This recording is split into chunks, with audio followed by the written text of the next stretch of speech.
Netflix essaye de racheter Warner et ça a lancé une guerre gigantesque qui va complètement redéfinir le divertissement hollywoodien dans les années à venir. Je vais faire un petit point sur cet incroyable baston qui va tout changer avec l'implication de Paramount, de Donald Trump et le catalogue le plus convoité d'Hollywood.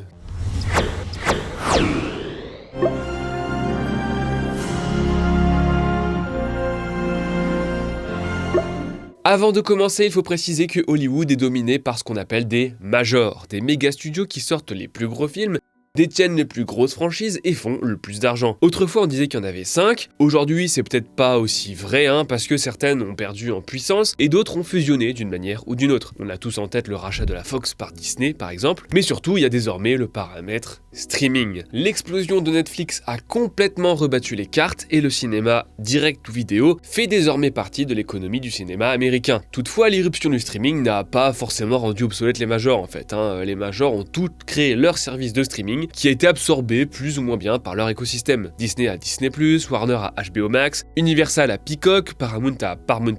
Quant à la MGM, fut un temps parmi les studios les plus puissants de l'industrie, elle a été rachetée par Amazon qui s'en sert pour alimenter Prime Video. Donc voilà, je schématise très vite fait l'état d'Hollywood, avant l'événement qui nous intéresse ici, celui qui a mis le feu aux poudres et qui menace ce fameux système. Salut à tous, je coupe cette vidéo quelques instants pour vous parler du roman Intelligence criminelle, un thriller d'anticipation écrit par Thomas R. Weaver et disponible en France dans une traduction de Dominique Haas grâce aux éditions Verso, spécialisées dans la littérature de genre et notre partenaire pour cette vidéo. Intelligence criminelle se déroule en 2050. L'humanité, au bord du gouffre et impuissante face aux catastrophes climatiques, a décidé d'élire un dirigeant global chargé de sauver la planète. Sauf que le monde va devoir choisir entre deux finalistes peu réjouissants. D'un côté, il y a Lockwood, un ancien président des États-Unis qui a mené des actions très controversées et qui cache aussi de sombres secrets, et de l'autre, Salomon, une intelligence artificielle politique qui n'a évidemment rien d'humaine. Ça, c'est le point de départ d'Intelligence criminelle, mais son intrigue va ajouter à ce dilemme moral entre IA et humain une enquête meurtrière très mystérieuse que Marcus Tully, un célèbre journaliste d'investigation qui est notre personnage principal ici, va tenter de résoudre jusqu'à s'enfoncer dans un complot au retentissement mondial, le tout sur fond de tragédie intime. Alors, Intelligence criminelle, c'est un beau bébé, 500 pages au compteur, mais grâce à des chapitres très courts, je dois avouer que j'ai pas pu décrocher de l'intrigue. J'ai trouvé le monde construit par Thomas Weaver, dont c'est le premier roman, il faut le dire, assez fascinant, avec de superbes idées conceptuelles, notamment la neuroréalité, qui m'a beaucoup fait penser, pour parler de cinéma, à Strange Days ou Minority Report par exemple. Ces états flottants aussi, une union de cités maritimes qui naviguent sur l'océan au gré des saisons et qui sont gérées par la fameuse intelligence artificielle Salomon. Et puis il y a plein d'autres petits détails comme ça novateurs tout au long du récit. Mais ce qui m'a surtout passionné avec Intelligence criminelle, c'est qu'il est à la fois moderne et futuriste. Toutes ces réflexions sur la crise climatique, l'instrumentalisation de l'information, l'IA évidemment, le pouvoir politique, le pouvoir technologique, résonnent avec notre société contemporaine. Et Weaver, il parvient à y décrire brillamment les enjeux politiques majeurs et géopolitiques d'ailleurs de notre époque. Ça donne un roman captivant, clinique, un véritable labyrinthe plein de tensions, volontairement ambigu, de plus en plus parano au fil des pages. Donc je vous le conseille vivement, Intelligence criminelle, disponible dans toutes les bonnes librairies grâce aux éditions Verso depuis ce 6 février. L'une des majors que vous connaissez bien, Warner Bros, fait en réalité partie d'un plus gros groupe depuis sa fusion avec Discovery, une entreprise de médias qui détient entre autres des chaînes de télé. Warner Bros Discovery est présidé par David Zaslav, personnage disons controversé, en raison de certains choix stratégiques comme l'annulation des films Bad Girl et Coyote vs Acme après leur tournage, c'est possible. En 2025, Warner s'est déclaré en vente. Les entreprises américaines étaient donc libres de faire une offre pour l'acquérir. Et ce sont 3 entreprises qui se sont lancées dans la course. D'abord, il y avait Comcast, géant du câble et des fournisseurs internet, qui détient Universal Pictures, l'une des majors du moment, derrière les Jurassic World ou Fast and Furious par exemple. Ensuite, il y avait Paramount Skydance, résultat de la fusion de la major Paramount avec le studio Skydance. Ensemble, ils avaient produit les Missions Impossibles ou les Transformers par exemple. Enfin, et c'était un peu étonnant, il y avait Netflix, que je ne présente pas. 3 candidats qui ont donc fait plusieurs offres, un peu comme une sorte d'enchère, et c'est ensuite aux actionnaires et au conseil d'administration de choisir lesquels ils veulent. À l'époque, si on lisait un peu la presse spécialisée, Paramount était quand même plutôt favori, pour des raisons que je vais évoquer plus tard. Pourtant, début décembre 2025, le conseil d'administration a choisi Netflix. La nouvelle a été annoncée en grande pompe dans un communiqué signé de David Zaslav et Ted Sarandos, donc le patron de Netflix, où on peut lire moult auto-congratulations respectives, etc. Je vous place les détails. Si vous êtes abonné à Netflix, vous avez peut-être même reçu un mail qui vous annonçait personnellement la nouvelle. Dans ce mail, il n'y avait aucun doute que l'affaire était pliée. Voilà, Netflix a mis la main sur Warner et c'est les abonnés à Netflix qui vont être contents. En fait, ce mail, il était peut-être un peu prématuré, car cette annonce n'a fait que lancer les hostilités. L'offre de Netflix était de 27,75$ la part, ce qui, en tout, constituait la somme de 82,7 milliards de dollars. Pour info, le rachat de Lucasfilm par Disney, c'était 4,05 milliards de dollars. Celui de la Fox, c'était 71,3 milliards de dollars. 82,7 milliards de dollars, c'est plus que le PIB de 136 pays, selon la CIA. C'est absolument énorme. Et l'annonce n'a pas fait jaser que les abonnés Netflix. C'était une véritable bombe à Hollywood. Une bombe qui menace un équilibre vieux de plusieurs décennies. Pour comprendre l'ampleur de l'enjeu, il faut bien prendre la mesure de ce qu'achète Netflix. Il achète un studio vieux de plus d'un siècle, qui fait partie du paysage hollywoodien, mais surtout, il met la main sur un catalogue qui constitue un véritable trésor. Parce que Warner, c'est les Looney Tunes, c'est Mad Max, c'est Mortal Kombat, film et jeu désormais, c'est Godzilla et son Monsterverse, c'est Matrix, c'est Gremlins, c'est L'Arme Fatale, c'est un paquet de classiques comme Le Faucon Maltais et Citizen Kane, c'est Dune, dont le 3e volet sort cette année, c'est Friends, la sitcom la plus célèbre de la galaxie, mais c'est pas tout, c'est aussi l'univers DC qui vient à peine de débuter son reboot sous la supervision de James Gunn et Peter Safran. Warner, c'est aussi New Line Cinema, et oui, la boîte des Freddy, qui vient de produire probablement le plus gros succès de l'histoire du cinéma d'horreur avec Conjuring 4. New Line, c'est aussi les destinations finales, mais surtout les adaptations de Tolkien, et oui, qui reviennent en grande pompe les années qui arrivent avec un film en production et probablement d'autres en attente. Et c'est même pas ce qui fait le plus peur, parce que Warner c'est aussi HBO et son service de SVOD HBO Max, une chaîne légendaire de la télévision américaine qui a produit True Detective, Sur Écoute, Les Sopranos, Six Feet Under, Oz, The Leftovers, Rome, Chernobyl, Westworld, Euphoria, The Last of Us et surtout Game of Thrones, vous savez, la série que tout le monde essaye d'imiter depuis 10 ans, Netflix en premier. HBO qui d'ailleurs planche actuellement sur la série au plus grand potentiel lucratif de son histoire, à savoir bien sûr la série Harry Potter. Et oui, parce qu'il est peut-être là, le joyau de la couronne de Warner. Harry Potter, ses spin-offs pourris, son autrice radioactive et surtout ses hexakilotonnes de produits dérivés qui doivent rapporter des milliards et des milliards de dollars. Et là, avec la série qui est sur plusieurs années, ça va être encore plus fort. Netflix qui met la main sur tout ça, ça fait flipper. Déjà parce que le service numéro 1 de la SVOD s'empare de l'un de ses plus gros concurrents, et surtout parce qu'il s'empare de celui qui fait son modèle en fait. C'est un sérieux risque de monopole. Le jour où Game of Thrones débarque chez le N rouge, on voit mal comment la concurrence va faire face. Et ensuite, il y a aussi parce que la plateforme est connue pour sa philosophie, disons, particulière concernant la distribution. La firme a fait son blé sur le marché de la SVOD, mais quand ils ont commencé à engager des auteurs de prestige et à squatter les festivals, ils ont aussi commencé à sortir leurs films dans certaines salles spéciales aux États-Unis parce que des fois ils sont obligés pour passer à Cannes ou aux Oscars par exemple. Mais face à cette potentielle brèche, ils n'ont cessé de marteler que la priorité de Netflix était la plateforme et qu'ils ne voyaient aucun intérêt à exploiter leurs films de manière classique. Lors du Time Sense Summit 2025, Ted Sarandos a même dit ça. Have you destroyed Hollywood? No, we're saving Hollywood. You're saving Hollywood. What is the consumer trying to tell us? Right. That they'd like to watch movies at home, thank you. And the studios and the theaters are, duking it out over trying to preserve this 45-day window that is completely out of step with the consumer experience of just loving a movie. À peu près à la même période, on a eu vent d'un véritable bras de fer avec Greta Gerwig qui voulait que le Narnia qu'elle réalise pour Netflix sorte en salle, en IMAX, et elle a eu vraiment du mal à se faire entendre visiblement parce que même leur plus gros blockbuster de l'année, les gars de Netflix, ils veulent qu'ils soient d'abord en priorité sur Netflix. C'est leur business model qui a prospéré quand la crise du Covid a mis le marché des salles de cinéma à genoux, et on a l'impression qu'ils veulent pas en sortir. Alors, que vont-ils faire avec Warner? La grande peur, c'est qu'ils réduisent la fenêtre de diffusion des films, c'est-à-dire le temps durant lequel le film est exploité en salle avant qu'il soit mis sur une plateforme de SVOD, qu'ils la réduisent à peau de chagrin. C'est déjà l'objet de tensions à Hollywood, puisque les studios ont eu tendance ces dernières années à réduire ces fenêtres, surtout en fonction du succès du film, même si le piratage reste une menace qui les empêche de complètement tout détruire. Autant dire que si Netflix décide de sortir les prochains films du DCU sur sa plateforme 2 semaines après leur sortie salle, comme certaines sources de Variety le suspectaient à l'époque, ça a fait vachement grincer des dents. Et ça a grincé des dents, l'annonce de l'accord avec Netflix a fait réagir un peu partout, que ce soit chez l'organisation d'exploitants Cinema United, qui parlait, je cite, d'une menace sans précédent pour le marché de la distribution mondiale, rien que ça, ou chez la superpuissante Directors Guild of America, syndicat des réalisateurs présidé par Christopher Nolan. Christopher Nolan qui avait d'ailleurs à l'époque quitté Warner parce qu'il voulait sortir ses films en VOD en parallèle des salles. Donc autant dire que c'était pas gagné, et la situation n'a pas tardé à empirer.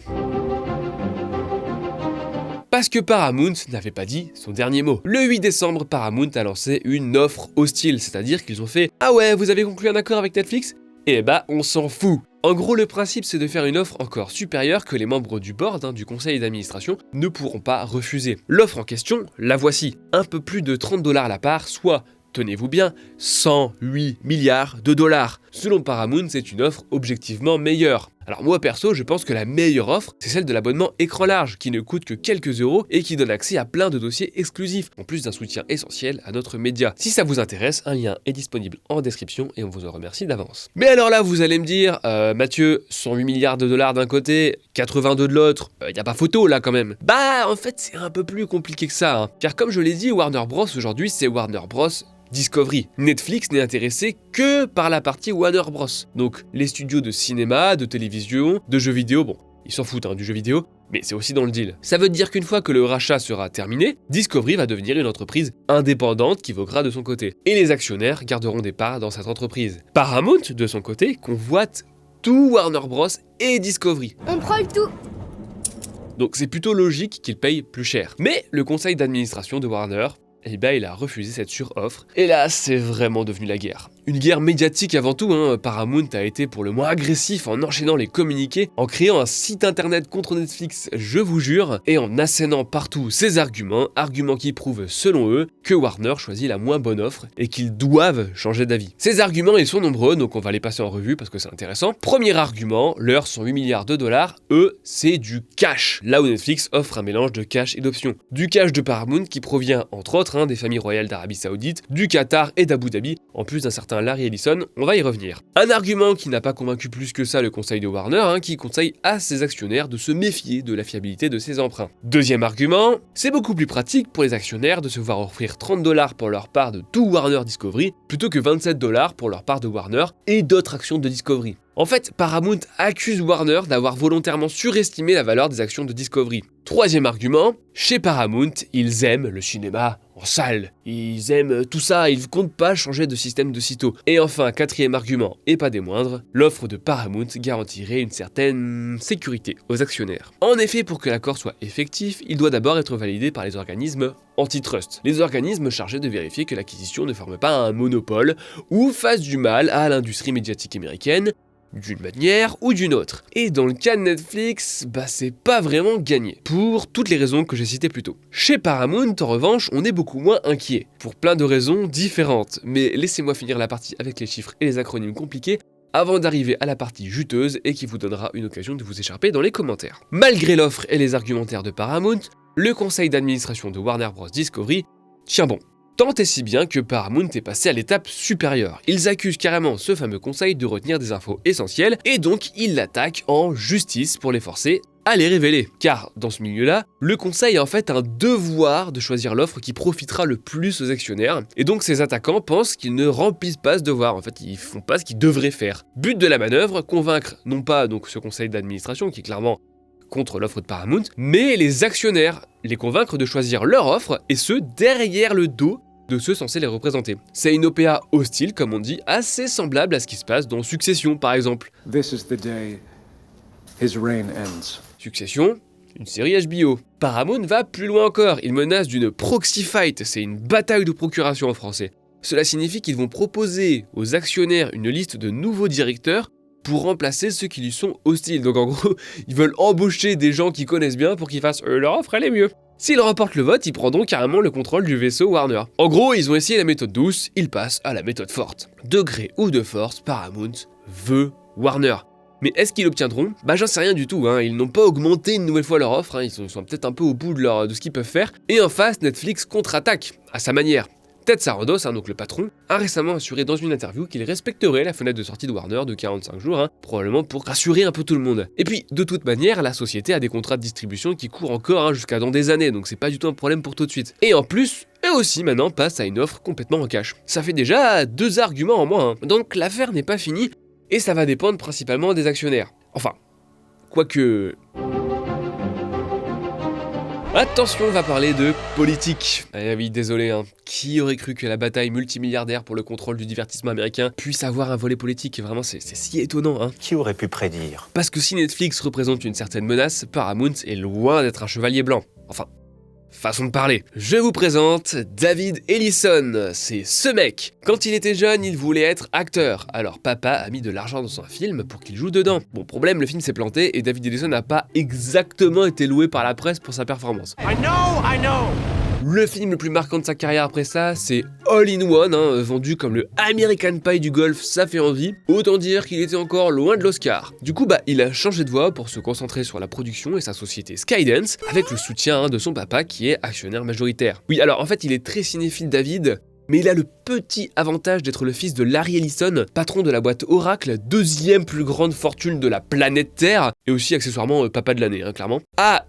Et c'est évidemment aussi un grand soutien de, vous l'avez deviné, Donald Trump. En 2025, ça devait être peut-être son anniversaire ou je sais pas quoi, parce que papa Ellison a offert à David une major hollywoodienne, il a participé plutôt au financement d'une fusion avec Paramount, studio qui avait des difficultés à l'époque et avec qui donc Skydance avait produit plein de films. Et devinez qui est devenu le grand patron de Paramount Skydance? Évidemment David Ellison. David Ellison, il a faim, donc il a faim de Hollywood, il veut Warner, et il a aussi de l'expérience avec les fusions-acquisitions. Il sait ce que ça implique, parce que pour fusionner avec Paramount, il a dû lui aussi obtenir l'autorisation des régulateurs. Une expérience qui constitue donc un argument pour sa candidature au rachat de Warner, mais aussi qui en dit long sur la philosophie du groupe. L'un des plus gros régulateurs à passer est la FCC, la Commission fédérale des communications en français. À la base, il s'agit d'une organisation indépendante. À la base.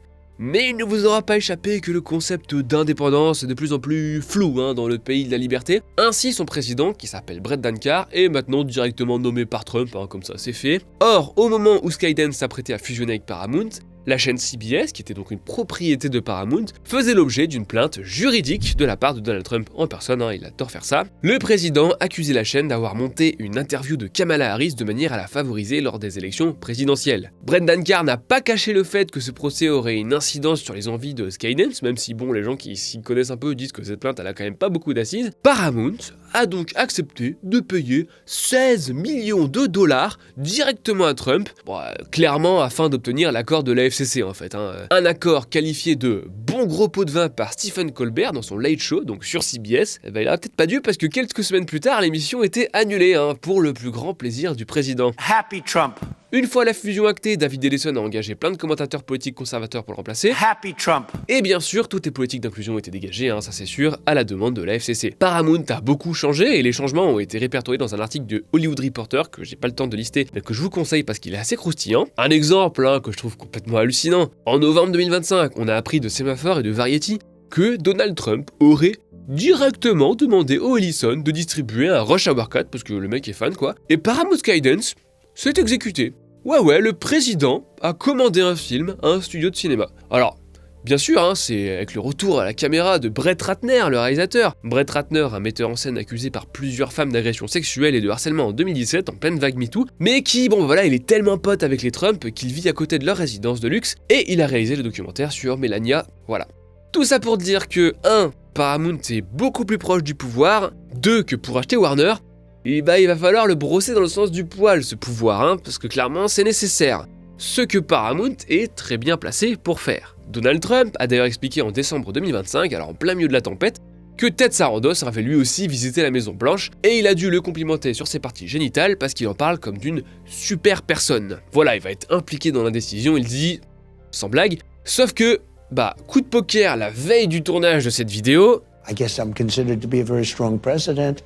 I've been called by both sides, it's the two sides, but I've decided I shouldn't be involved. The Justice Department will handle it. Mais bon, personne n'est dupe, la FCC est toujours présidée par Brett Dankar, et Trump est toujours hyper pote avec les Ellison. Bonus, si Paramount tient autant à aussi absorber Discovery, c'est parce qu'elle possède CNN, que Donald Trump déteste au point de se mettre en scène en train de la tabasser. Ouais, les relations entre la presse et le pouvoir aux États-Unis, c'est vraiment un délire. Bref, il va sans dire que Donald Trump adorerait réserver à la chaîne le même traitement que CBS, comme pour à peu près tous les médias qui osent contredire la communication gouvernementale. Je tiens à mon visa si un jour je vais aller en vacances aux États-Unis. Cette histoire n'est pas terminée, puisque Paramount continue son lobbying intensif pour arracher Warner des mains de Netflix. Il y aurait même eu des contacts avec notre bien-aimé leader, probablement en amont de la régulation européenne. Si ça tombe, une nouvelle info tombera entre le tournage et la sortie de cette vidéo. Of course. Salut, j'avais dit que Paramount ne mettait pas une offre plus forte, et en fait, eh bien si, évidemment, 24 heures avant la sortie de la vidéo, donc en plein montage, désolé Mathias, il vient de balancer une nouvelle offre, où cette fois-ci il rajoute, accrochez-vous, 0,25 centimes par part par trimestre, ce qui représente la modique somme de 650 millions de dollars donc par trimestre, jusqu'à ce que le deal se termine. Et donc eux ils donnent une deadline au 31 décembre 2026. Pourquoi c'est graduel comme ça? Parce qu'en fait le but c'est de montrer qu'ils ont hyper confiance et qu'ils peuvent s'engager à mettre de l'argent sur la longueur, puisque de toute façon ils passeront les organismes de régulation les doigts dans le nez. Encore une fois, c'est une manière de prouver qu'ils ont cette confiance là. Et c'est même pas tout, puisqu'ils rajoutent encore, en gros ils assurent qu'ils paieront les 2,8 milliards d'indemnités de rupture que Warner devra à Netflix si jamais ils rompent leur contrat. Donc en gros c'est en mode misez sur nous, on s'occupe de absolument tout et on met encore plus d'argent. Et comme vous vous en doutez, ce cher Larry Labonne-Paye a encore les poches bien grandes, puisqu'il fait partie des gens qui financent cette augmentation d'offres qui prend maintenant des sommes qui sont absolument astronomiques. Voilà, dans pas quelques heures j'espère. Juste hier, la boîte mail de la rédaction et de notre rédacteur en chef Geoffrey a reçu une lettre ouverte de David Allison qui essaie de convaincre la communauté créative française du bien fondé de son attaque. Et alors ils disent que c'est compte tenu de l'intérêt que vous portez à ces sujets. Ils vont adorer cette vidéo. La lettre nous ensevelit sous des lignes et des lignes de bullshit sur le pouvoir du storytelling et la volonté de raconter des histoires, putain c'est bon, on se croirait chez Miss France, avant de prendre des engagements sur à peu près tout ce que Netflix est suspecté de ne pas respecter. Des engagements par amour et par respect profond pour l'art du storytelling, Attention, c'est le plus important. Bon, le plus intéressant, c'est surtout les petits caractères qui ont moins été relayés par les autres médias, où on peut lire, entre autres, les déclarations prospectives contenues dans cette communication ne sont valables qu'à la date du présent rapport, et Paramount n'assume aucune obligation de mettre à jour publiquement ces déclarations prospectives afin de refléter des événements ou des circonstances ultérieures. Bref, tout ça, c'est que de la com. Vous allez me dire que ça fait 20 minutes que je blablate et j'ai toujours pas parlé de cinéma, et c'est peut-être ça le problème, Qu'importe le gagnant de cette bataille financière et politique, c'est pas lui qui en sortira vainqueur. Cette vidéo est déjà beaucoup trop longue, donc je vais m'arrêter là, j'aurais pu parler de plein de trucs, j'aurais pu parler de l'affaire Jimmy Kimmel qui était suspendu par la FCC, du tweet anti-Netflix de Trump, de la routine beauté de Larry Ellison, du milliard de dollars que va empocher David Zaslav, qu'importe l'issue de l'affaire, c'est quand même pas mal, du poste à la direction qui lui a été proposé par Ellison, et de tout ce qui se passe en coulisses actuellement chez Paramount, mais j'ai choisi de résumer le plus possible la situation pour que ça rentre dans une vidéo qui soit à peu près montable. Si ça vous intéresse, on a écrit plein d'articles sur le sujet sur le site, et j'en profite d'ailleurs pour remercier Stéphanie C qui nous a aidé à digérer le jargon de l'OPA quand les articles sur le sujet sont sortis, merci à elle. Et si vous voulez qu'on parle un peu de cinéma, je vous renvoie à la vidéo d'Antoine sur Hamnet, qui a pas du tout marché, mais qui parle vraiment et sincèrement de cinéma, et croyez-moi, ça fait du bien. A plus.